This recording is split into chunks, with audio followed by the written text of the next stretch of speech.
పాదచారులు ఎలాంటి ఇబ్బందులు లేకుండా రోడ్డు దాటేందుకు ఉప్పల చౌరస్తాలో 36.50 కోట్ల ఖర్చుతో నిర్మించిన స్కై వాక్ మంత్రి కేటీఆర్ ప్రారంభించారు. స్కై వాక్లో లిఫ్ట్తో పాటుగా ఎస్కలేటర్ కూడా ఏర్పాటు చేశారు. స్కై వాక్లో 8 లిఫ్ట్లు, 4 ఎస్కలేటర్స్ ఏర్పాటు చేశారు. మొత్తం 37 పిల్లర్లు, 660 మీటర్ల పొడవు, 6 మీటర్ల ఎత్తులో దీన్ని నిర్మించారు.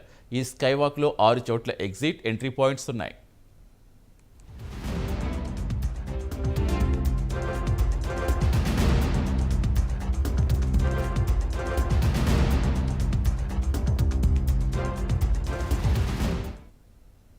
హైదరాబాద్ అభివృద్ధికి బీఆర్ఎస్ కట్టుబడి ఉందని కేటీఆర్ స్పష్టం చేశారు. కాంగ్రెస్ నేతలు ఇప్పుడు ముసలి కన్నీరు కారుస్తున్నారని మండిపడ్డారు. ప్రత్యేక రాష్ట్ర ఏర్పాటు జాప్యంలో ఎంతో మంది ఉద్యమకారులు చనిపోయారని, దానికి సోనియా గాంధీ కారణం కాదా అని ప్రశ్నించారు. అవినీతి గురించి టీపీసీసీ అధ్యక్షుడు రేవంత్ మాట్లాడితే పులి శాకాహారం గురించి మాట్లాడినట్టుగా ఉందని ఎద్దేవా చేశారు.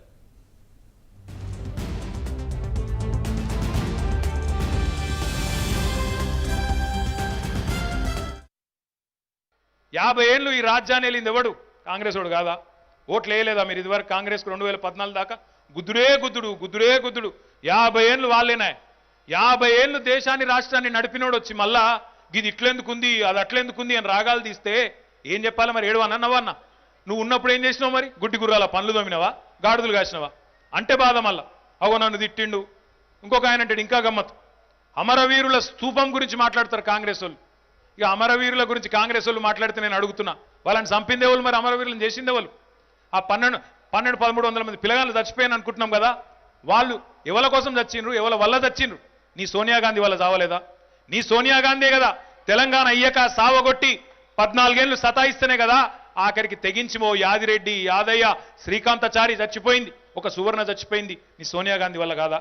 ఇలా మళ్ళీ నువ్వే వచ్చి మొసలు కన్నీరు గారిస్తే ఎవడైతే చంపిండో వాడే వచ్చి సంతాపం చెప్తే ఎట్లుంటుందని నేను అడుగుతా ఉన్నా.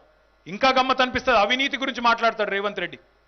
ఇక అవినీతి గురించి రేవంత్ రెడ్డి మాట్లాడితే పులి శాకాహారం గురించి మాట్లాడినట్టు, హంతకుడు సంతాపం చెప్పినట్టు, అడ్డంగా పైసలు తీసుకొని 50 లక్షల నోట్ల కట్టలతో దొరికిన దొంగోడు జైల్లో చిప్పకూడు తిన్నోడు కూడా వచ్చి మనకు నీతుల గురించి మాట్లాడతాడు, నీతి ముచ్చట్లు చెప్తాడు. వినాలన్నా మనం? దయచేసి ఆలోచించండి. 9 ఏళ్లలో కొద్దిగా ఇప్పుడు